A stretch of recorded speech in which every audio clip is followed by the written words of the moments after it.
CM Manohar Lal क्या कहते हुए नजर आ रहे हैं, सुनिए। माता की जय। ये भी जीरकपुर रैली। भारत माता की पहुंच गई चंडीगढ़।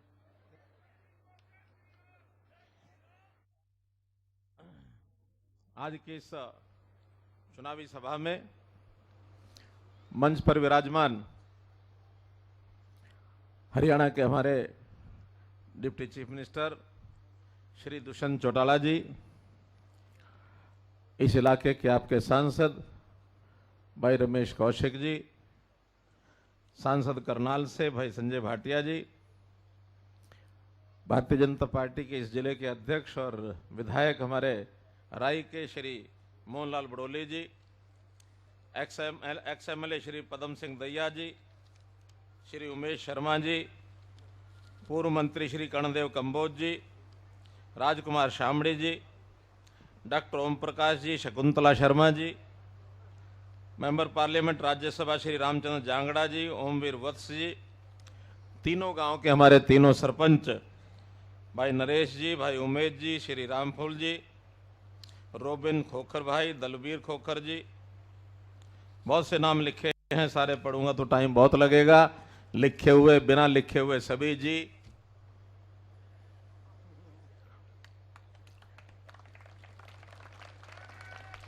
बुजुर्गों, नौजवान साथियों, माताओं बहनों, पत्रकार छायाकार मित्रों,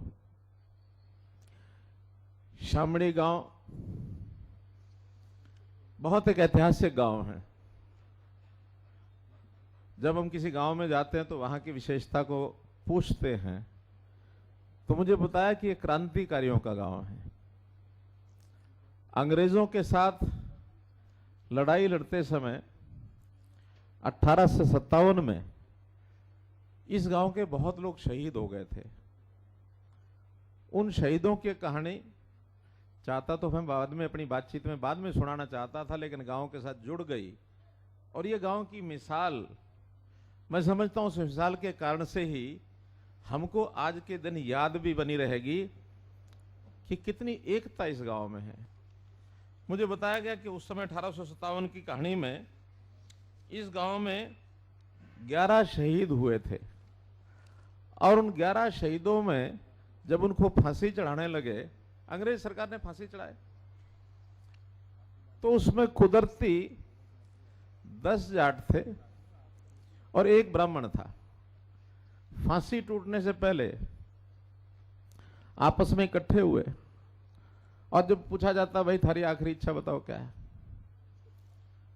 तो सबने मिलके 10 ने मिलके कहा कि भाई ये मेरा ब्राह्मण दादा है, हमने 10 ने फांसी तोड़ दो, इसने छोड़ दो।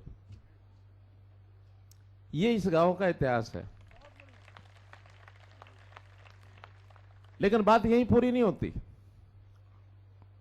इससे आगे उस ब्राह्मण भाई ने कहा कि भाई 10 ने अगर फांसी तोड़ो हो तो पहले मैं टूटूंगा, बाद में 10 टूटेंगे। यह है शामड़ी गांव का इतिहास। आज से 150 साल 100 यानी 43 साल पहले की बात है, 163 साल पहले की बात है। एकता में बड़ी ताकत होती है, मजबूती होती है। एक घटना आज के दिन से और जुड़ी हुई है। वैसे तो आज का दिन महर्षि वाल्मीकि जी का भी जयंती है। आज सवेरे हम 2-3 जगह उनकी जयंती के कार्यक्रम में मैं गया था और होके आए हैं। आज का दिन शरद पूर्णिमा का भी दिन है, एक त्योहार शरद पूर्णिमा। महिलाएं बहुत अच्छी प्रकार से जानती हैं कि आज के रात खीर बना के खुली छत पर रख दो तो चांद की जो किरणें पड़ती है ना, उसके कारण से उसमें बहुत ताकत मिलती है। अगले दिन सवेरे उसको खीर को खाते हैं। हम तो बचपन की याद है, हमारी दादी खिलाया करती है हमको। और आज का दिन हमारे देश के पूर्व गृह मंत्री, जो सबसे पहले गृह मंत्री बने थे, लौह पुरुष सरदार वल्लभ भाई पटेल, उनका भी जन्मदिन है। और वो ऐसे गृह मंत्री हुए हैं, देश की आजादी तो आ गई थी, लेकिन ये देश 550 रियासतों में बटा हुआ था। इन सब रियासतों को अंग्रेज ने छूट दे दी कि आप चाहो तो अलग अलग रियासत आजाद हो जाओ। अगर 560 रियासतें अलग अलग आजाद हो जाती तो एक एक जिले की रियासत होती, एक एक जिले का अपना राजा था, वही अपनी सरकार बनाता, देश एक नाम से तो रहता नहीं। तब सरदार वल्लभ भाई पटेल ने कहा कि नहीं, मैं इन सब राजा महाराजाओं को इकट्ठा करूंगा और मैं इनको कहूंगा सब एक हो जाओ, अपना देश एक है और देश के साथ मिल करके भारत के संविधान के अंतर्गत आ जाओ।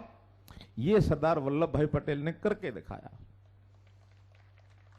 सब सिरान होगा, एक सरकार होगी, एक राष्ट्रपति होगा, एक प्रधानमंत्री होगा। यह अलग बात है कि 3 रियासतों ने थोड़ा अणख सी दिखाई, जिसमें एक जूनागढ़, एक हैदराबाद और एक जम्मू कश्मीर। जूनागढ़ हैदराबाद को तो सरदार वल्लभ भाई पटेल ने किसी भी तरीके से मना लिया, उनकी पूंछ हटी, कुछ भी किया, लेकिन कर करा के मना लिया। लेकिन जम्मू कश्मीर को सरदार यानी पंडित नेहरू मना नहीं पाए, वो गट्सी नहीं थे पंडित नेहरू में। वो जम्मू कश्मीर अलग से बनी रही, अब तक भी धारा 370 लगी रही, और इस 370 के हटाने का श्रेय किसको जाता है? मोदी जी को जाता है। देश को एक किया, जो कमी थी वो सरदार वल्लभ भाई पटेल की, जो उस समय कमी पूरी वो नहीं कर पा रहे थे, नरेंद्र मोदी उन्हीं के रास्ते पर चलते हुए उन्होंने उसको खत्म किया। और ये कांग्रेस वाले हमेशा डराते रहे कि 370 अगर खत्म कर दी ना तो जम्मू कश्मीर में लहू लुहान हो जाएगा, लहू की नदियां बह जाएंगी। 1 साल हो गया 370 खत्म हुए, कुछ हुआ? कुछ हुआ भाइयों? नहीं हुआ। ये कांग्रेस हमेशा कोई। तो बड़ौदा के रण में सभी दिग्गज जो है लगातार हुंकार भर रहे हैं, और लेकिन अब जिम्मेदारी जनता के ऊपर है। तोल मोल करे, परखे कि कौन सा उम्मीदवार ठीक है, कौन उनका काम कराएगा, कौन उनके करीब रहेगा।